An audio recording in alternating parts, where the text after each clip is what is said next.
Hello, everybody. Welcome to another edition of the Thriving Adoptees podcast. So today I'm delighted to be joined by Joanne Sayre. Welcome to the show, Joanne, and thank you for persevering with the technology.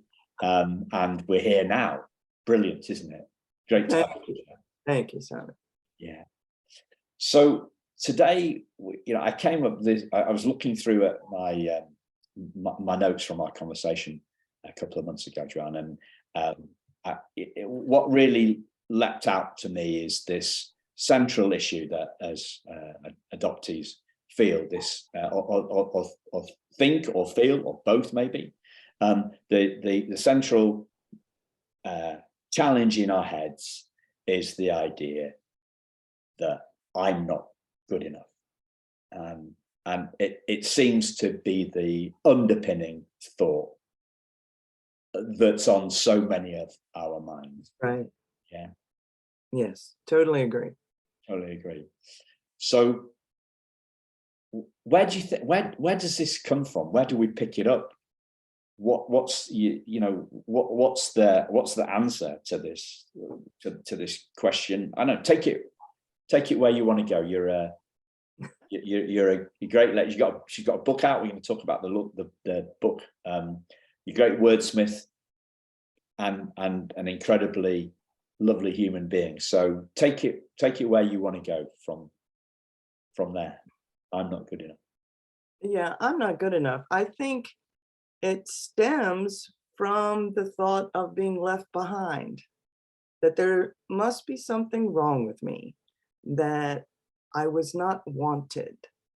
Because as a child, you don't know the story and no one's telling you.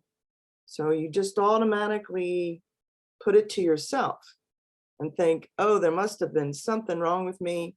Why she did not want me, speaking of your birth mother, why she left me behind, why she gave me away, all of those phrases. And they kind of stay with you. And I think it, in a way, molds your thinking and the underpinning of any confidence that you might have until, you grow up and can logically think your way through it. Yeah. Do you remember when you first thought that? When I first thought about not being good enough? Yeah. When that, do you remember that, or your earliest memory of that? I've got mine. I'll share mine. You show me yours, right? Yeah, there you go. Yeah, as soon as I found out I was adopted and the way that it was handled, because, from my book, my cousin shouted out at me that he didn't have to be nice to me because I really wasn't his cousin anyway. So that was the moment that you realize, oh my goodness, I don't belong. There's something wrong with me. And that kind of shaped my whole growing up. Yeah. Because it was never dealt with. No. And how old are you when your cousin said this? I've got a note of that somewhere. I've got a note of that somewhere, but I can't find it. Yeah, it was like 8. 8. 7, 8 in there when I made that discovery. And, now that cousin and I, we're the best of friends. And he is a wonderful man. But, he was a child also. And he was frustrated having to care for his younger siblings. So to have me thrown into the mix, he had to get rid of that somehow. So, he just lashed out. Yeah. See, I was told so young that I don't ever remember not knowing, right? So I didn't have the shock to the system that you had. However, it was kind of about that time that I remember, the first time I thought not good enough was when I was about 7, and my best friend at primary school was going to a different school, a school that his father had been to. He was going to take an entrance exam to get into a different school that his father had been to. And I said to my mum and dad, I want to be with Eddie. Can I take the exam too? Mm-hmm. And they said yes. And I took the exam, and I went to school one day, and didn't hear anything for a couple of weeks, whatever. Went to school one day, and Eddie had his letter to saying he passed the exam, and he was telling us about that at school. And yeah, I would have been 8. Would have been kind of probably Marchish time. Yeah, so March that year, just after my birthday in January. And when I got home, there was no letter for me. So my mind went, no letter, no pass. Right. Haven't passed the exam. Yeah. Gonna lose my best mate. And I was bawling my eyes out at my mum, saying, that I haven't had the exam, and I'm not gonna see Eddie anymore, and da da da da. And she said something to try and calm me, but it didn't really work. But yeah, I thought not good enough in very concrete terms was this failure of an exam. Right. And lo and behold, the following day, when I got home from school, the letter had come, and I had passed. Yeah. But I kind of wired into my brain, or my brain got wired into that it I think it judged failure with loss. Right. Right. Exactly.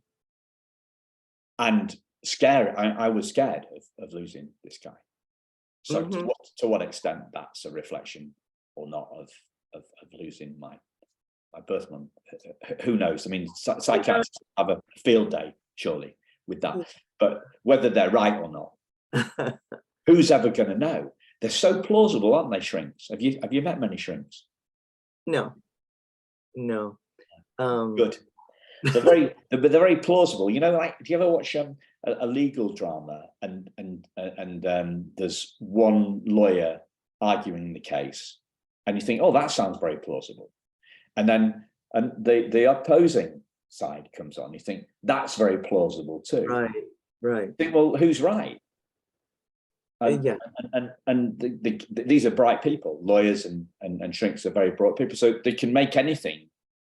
They can make it how they want it to be. They can guide you to the place that they want you to be. So, yeah, and I think that whole feeling of inadequate, not good enough, you spend a lifetime, or you can spend a lifetime trying to prove yourself in all relationships. You take it as a personal, almost attack, if the right word, of rejection, that you just can't look at it and go, oh, well, it didn't work out. But as an adoptee, you're thinking, I wasn't good enough. I must have failed in some way. Yeah.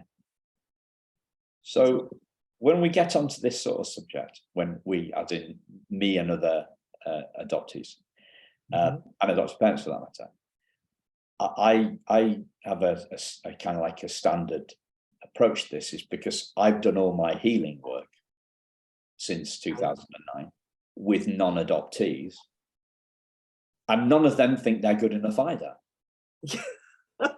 Right? So we're hanging this peg. Right. Or let me put it, we're hanging this peg. We it's like, yeah. Let me make it about me, right? So I don't think I'm good enough, and therefore I hang it on the adoption peg. But I've also hung it on the business peg as well. I'm not good enough at business, and some people will say, "Well, you're not think, well, Simon, you don't think you're good enough at business because you don't think you're good enough because you're adopted, and they can lead us down this dark and kind of disempowering path, right? That is a wonderful way to describe it. Yes, yes. Because as a child, now when you find out you have no power, you're relying on your parents and your environment, extended family to give you that security. And if that is not there for you as a child, that feeling stays with you in your maturing years. So I think a lot of times the feeling kind of informs the thought, right? So there's this wandering around feeling not good enough, and then it's, well, we hang it on that peg of adoption. And to me, there was a freedom in realizing that everybody else thought like this. That is freeing. Yes. Yeah. But not quite as freeing as realizing it's not true. There it is. Yes. And the greatest freeing of myself really was finding the truth about me, finding my birth mother and extended family, and understanding the circumstances that led to my being, for lack of a better word or phrase, given up for adoption. And then as a child, you were always, oh, something wrong with me. As an adult, I'm like, no, there wasn't anything wrong with me. It was the situation, the circumstances that she found herself in. So not everybody gets to that realization. I mean, it's like the challenge is it can sound like a bumper sticker, can it? Like, yeah, this is a huge epiphany moment. I mean, tell us about the moment. Do you remember the moment when something landed and you thought, oh, something's wrong? Was it like a Charlton Heston 10 Commandments moment when yes, I can see it now? I remember watching El Cid, the Charlton Heston film, at Christmas. We used to watch that around Christmas time, So yeah, and when a mentor of mine talks about, Charlton Heston, holy mother of God moments, these huge epiphanies. But he says, this is a guy called Michael Neal. He also talks about most of his moments, insights are more like the insights from The Simpsons, where the guy slaps himself on the forehead and goes, "Don't," But most of his insights. So, what was your insight moment like? Well, this is going to probably sound a little strange when the social worker called me and said, "What are you doing?" I'm like, "I'm driving down the road to the pharmacy, to pick up a prescription." She says, "I want you to pull over." And I'm like, "Come on, just give me the bad news. Couldn't find anything else. You couldn't find her, blah, blah, And she says, "No, you need to pull over." And when I pulled over and she said, "We found her," it was like all the emotions in me just like burst. I was like, out of my mouth, I said, "I wasn't hatched." I mean, there was a person that had me, because, Simon, I don't have an original birth certificate. And if I wanted to travel out of the United States, I was going to have a problem because I couldn't prove that I was born here.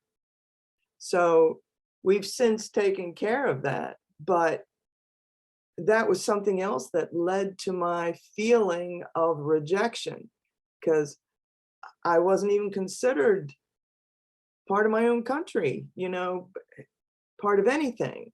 So when she said she found her, and it was like everything just opened up, the sky opened up. Whether this woman wanted to meet me or not really was not the issue right then. It was that I was affirmed as having been born, having a mother. Yes, I mattered. Wow. Yeah, sounds like it was Charlton Heston. Yeah, there he is. Homer. And Homer Simpson. Yeah. So it was the first one was not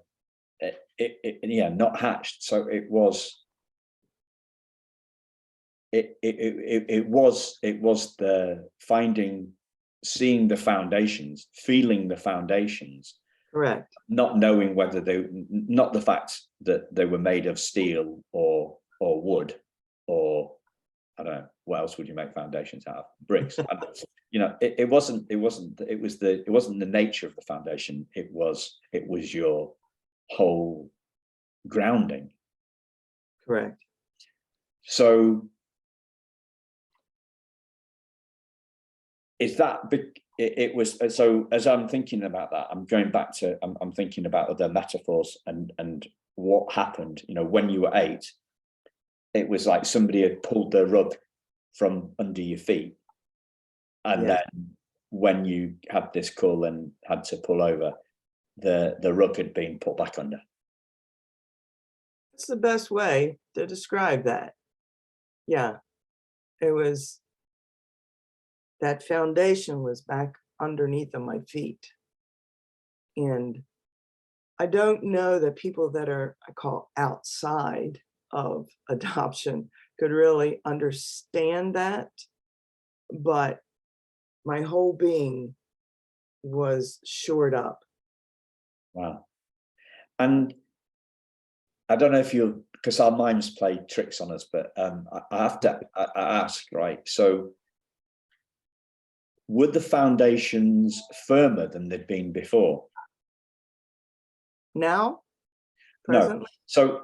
So if you so you're going, you're before your cousin tells you this information, your foundations are at 10, okay, and then he pulls the rug from underneath it, and your foundations go to 0. Correct. When you had the call from the social worker, this is all very right brain and blokey sort of thing to say, isn't it? I don't know why I'm doing it this way.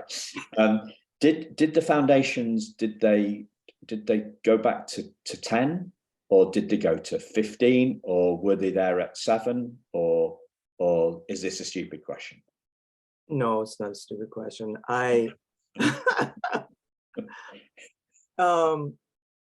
You could feel it. Oh, how to describe this? Welling up underneath of you. I felt it filling up again. It was justifying my existence, that I had a place, that I was. I don't know that there was a number. I'm probably at the 15 now,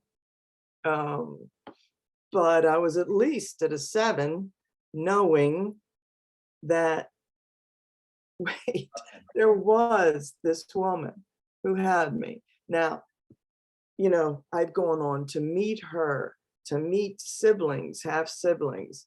I have a wonderful relationship with my birth mother now. As a matter of fact, today she's 92, and I will be calling her today and singing to her, happy birthday. This entire thing has,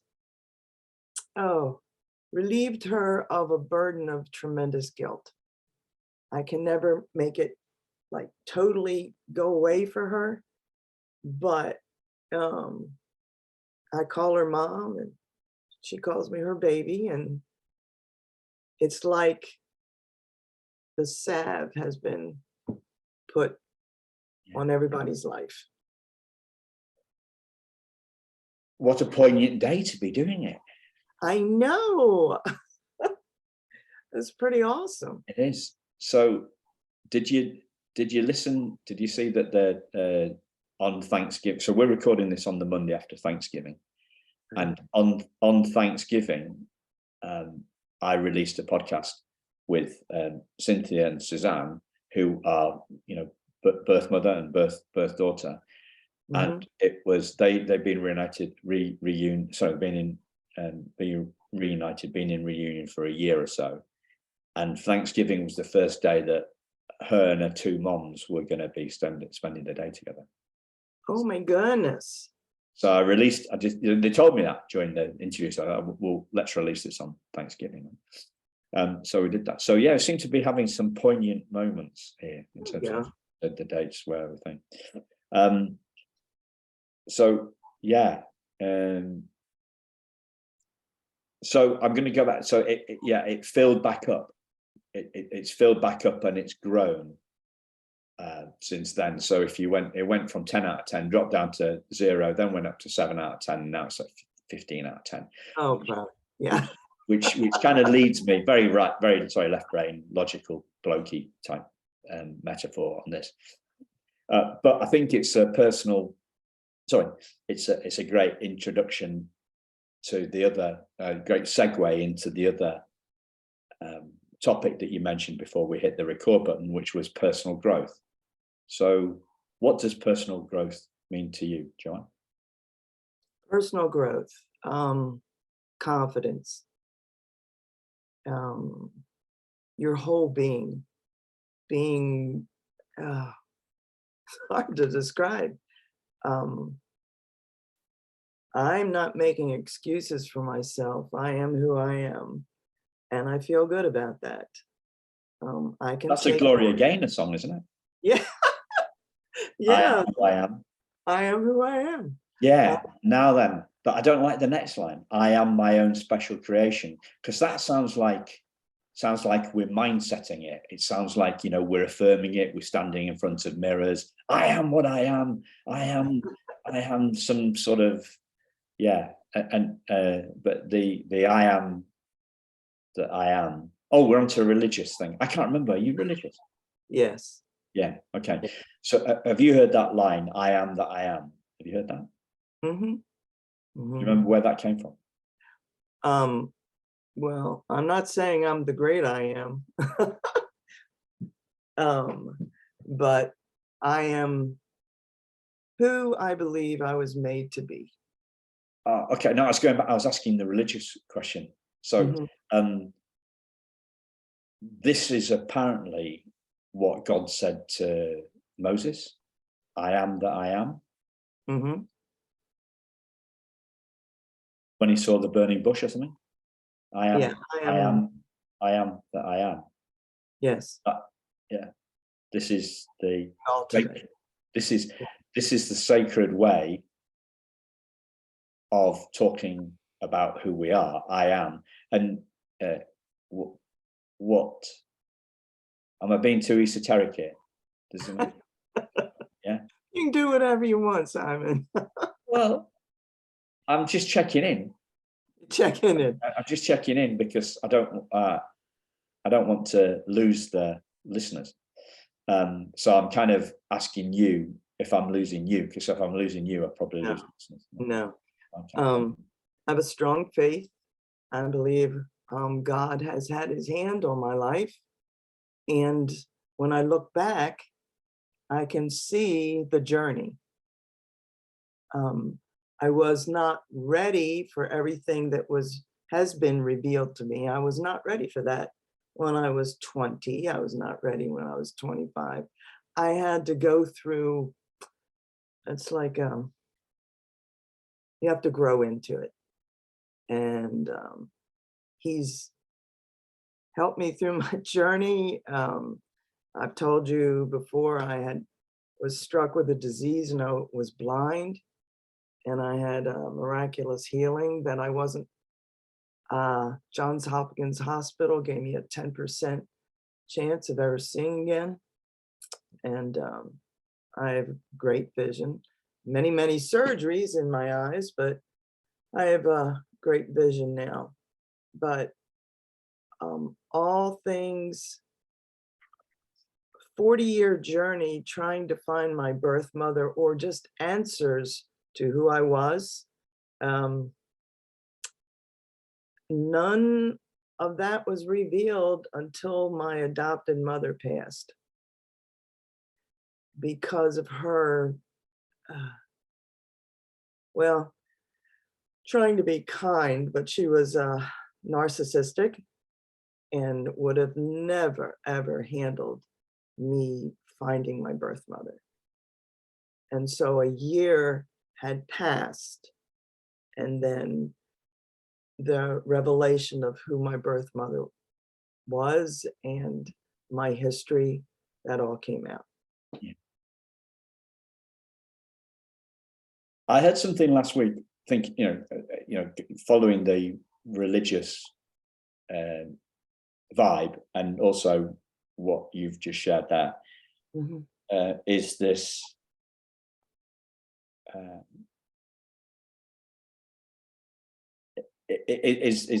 the parable of the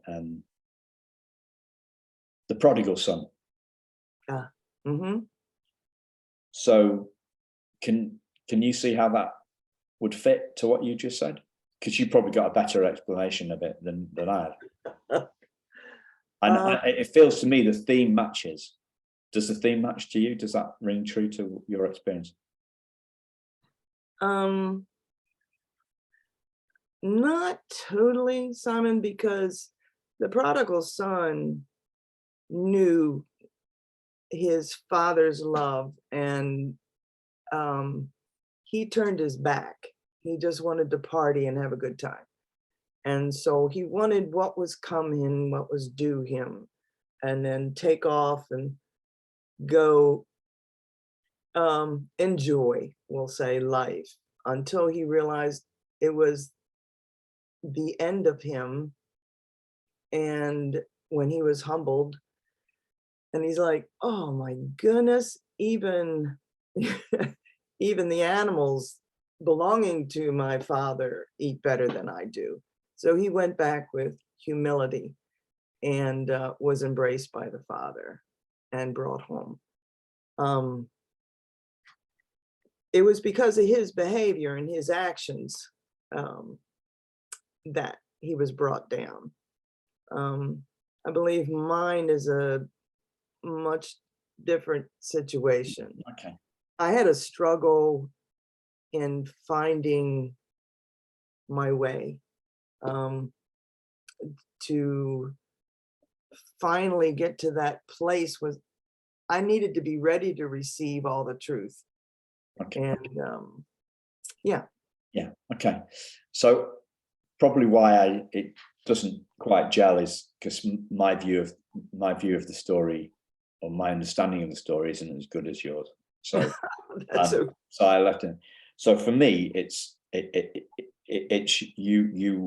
we're all home all the time, but we go on this journey, and we end up back where we started in terms of home base and who we truly are underneath everything. So the I am piece. So I wasn't taking it. I was taking it at a different, taking it at a different level. because I You didn't were, understand yeah, it. you're looking at it in a different way, and that's, Looking at it in a different way, a different yeah, that's perspective. cool. Yeah. So the I am that I am was the bit that kind of rang true to me when you said it, and I mentioned on the back of a Gloria Gaynor song, or you said it on a Gloria Gaynor song. But you said I was. You said finding out that you weren't hatched. You just Yeah, said that's the line I I said. was. I was, as in I was.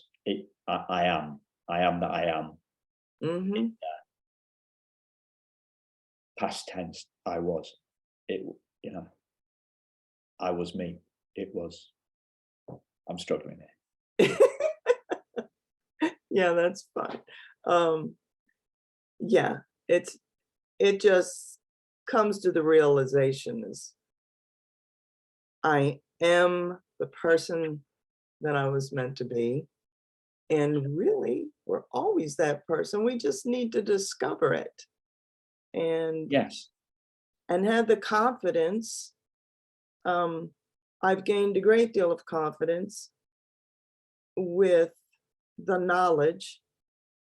And I think that would have come even if the outcome had been bad with Yes. meeting my family.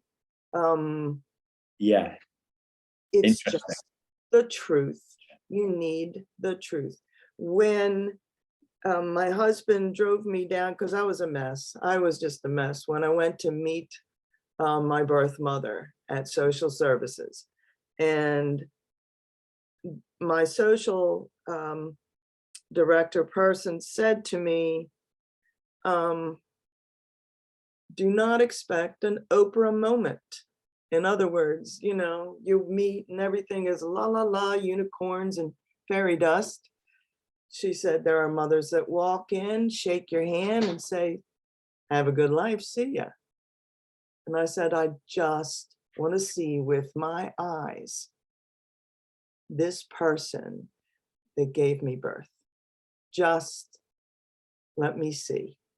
And so I got such a benefit. I mean, all this wonderful relationship and hearing my history, hearing all of this and meeting my sister, but the truth was that important, whether it was a bad story or a good story. I needed the truth. Yeah. So I just want to take you back a bit. Okay. So you talked about the discovery of who we are. Correct. Who we are. And that's what I was trying to get to with the parable of the prodigal son. Oh, sorry. Okay. Yeah. It's discovery of home base, discovering of the truth of who we are.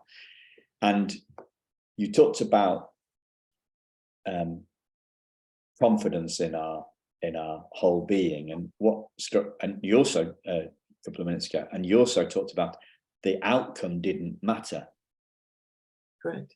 So what I saw in that is that confidence is an inside job. That's a good way to put it. Yes. Most of my life, I thought confidence came from outside me. Mm-hmm. The confidence comes with the grounding drives the confidence. It feelings come from us, not to us. So the external, the outcome from the search, the outcome from the reunion didn't matter. It didn't matter in the confidence. Okay. Yeah. Yeah. It mattered in my joy. Yeah. um, because it's hard to even express, the Yeah. joy that I have with a relationship with siblings, with my mom, but the confidence within was the knowledge that I was given of where I came from Yeah. and how the situation, I'll say, came to be. Yeah. And Okay. then I can be settled. I can be, okay. Okay. So here's where there's a parallel between you and me, and a slight contrast as well. Mm-hmm. So I felt that too, like the truth set me free. Mm. Yeah. Yeah. And the truth shall set you free. There you go. It comes from John or something. But there's truth on two levels: the truth of the circumstances and the truth of who we are. Mm-hmm. I'm working on that actually at the moment, because I heard that over the weekend again. The truth shall set you free. Not in a church, on a podcast actually, and not from a religious person, but hey, in a manner. There's two levels. So I got my truth of the circumstances, and as I read the letter from my birth mother to the social worker about the teddy bear, the tears streamed down my face, and they were hot, and they melted my 40 seconds of anger towards my partner. Mm-hmm. To reveal who I was underneath that anger. And when I went on to search for my birth mother, I found that she died. Yeah.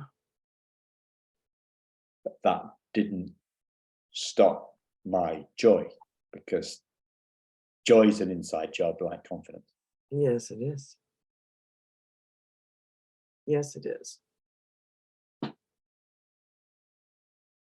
But So listeners, don't be afraid to search. no, search your truth. Search the truth, because you don't need to have the happy reunion to be happy. Because Absolutely. I found my stuff without the reunion. Just hasn't happened. She died like 15 years before I started searching. Mm-hmm. So you don't need to put your happiness on hold. That's a good way to say it. Yes. Happiness is there. Your peace is. Yeah, happy peace. I don't mean ecstatic joy over the moon stuff. Yeah, like jumping up and down. No. No. I mean peace. Yeah, peace. I mean peace, happiness, not Christmas mornings, I'm going to open my presents happiness, right? Maybe Exactly. my mum's got me something other than socks happiness. I remember getting a briefcase. I think I'd just started work, and my dad got me a briefcase for Christmas, and I was like, oh, geez, a briefcase? I'm 22. Do I really want do I want something work related for Christmas? This is nuts. I was really gutted. Anyway, but yeah, happiness is an inside job. So what's the question I've not asked you so far? I don't know. What else would you like to know, Tom?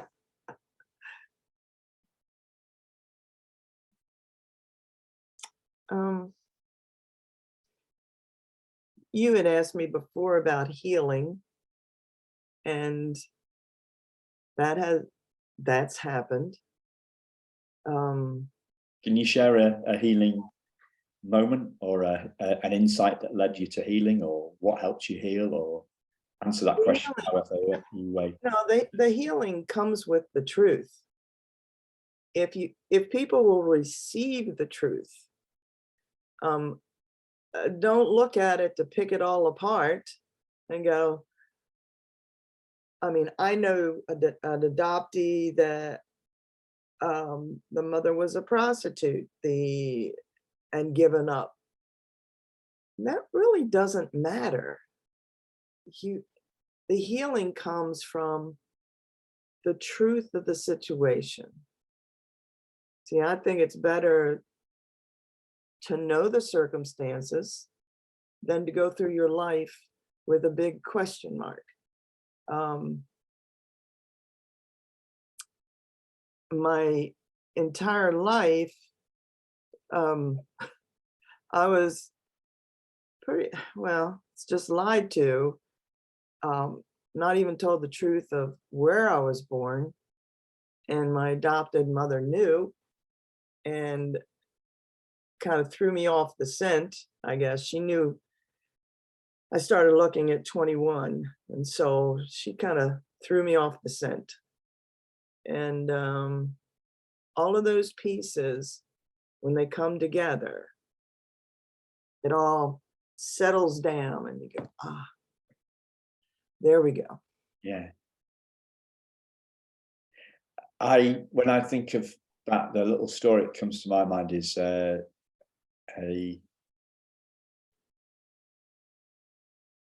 about 20 odd years ago.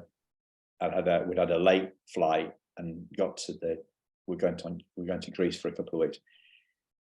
I had a late flight, got to the apartment, dropped the bags off. I'd had a really busy time at work. Got to the apartment, went straight out for dinner, and I remember sitting in this little square where there was a taverna, and actually feeling the stress of work leaving me, and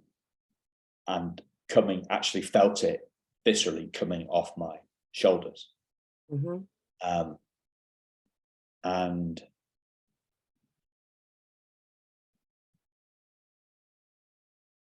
that's what happens when the questions and the stress stop. They reveal the truth of who we are underneath the questions, underneath that questioning mind. It's like a load off our mind, right? Yeah. It's like it was lifted off. So you can face life and challenges, I think, better when you have that foundation of who you are. Things are not going to get to you like they would have before. You're not going to question yourself. It's like a release. As a release, yeah. So I'm thinking then the thing that came to light, the thing that came to metaphor that came to mind then was, without the rucksack, without the heavy bricks in the rucksack, it's easier to carry on the journey. Oh yeah. Oh, definitely. I think it just releases us to be a better person, Yeah, a better husband or wife or mother or father. You just released, and you have more of a peace. And having that peace and that confidence, I've been able to help other people. yeah. And if you're wondering, listener, how you do that by listening to the podcast that you've just been listening to. You are already doing it. You are opening yourself up for insights by listening to Joanne's insights. You open yourself up to healing by listening to Joanne's healing story. And if you want to do more of that, then I suggest that you rewind the podcast and listen again. And check out her book in the show notes. Thank you, Simon. I've totally enjoyed our time together. Me too. It's been a delight. I hope it's been a delight for you listeners. I guess if you're still listening now, it has been. If you thought it was rubbish, you'd sign off ages ago. Okie dokie. Thanks, listeners, and we will speak to you very soon. Thanks a lot. Thanks, John. Mm-hmm. Bye-bye.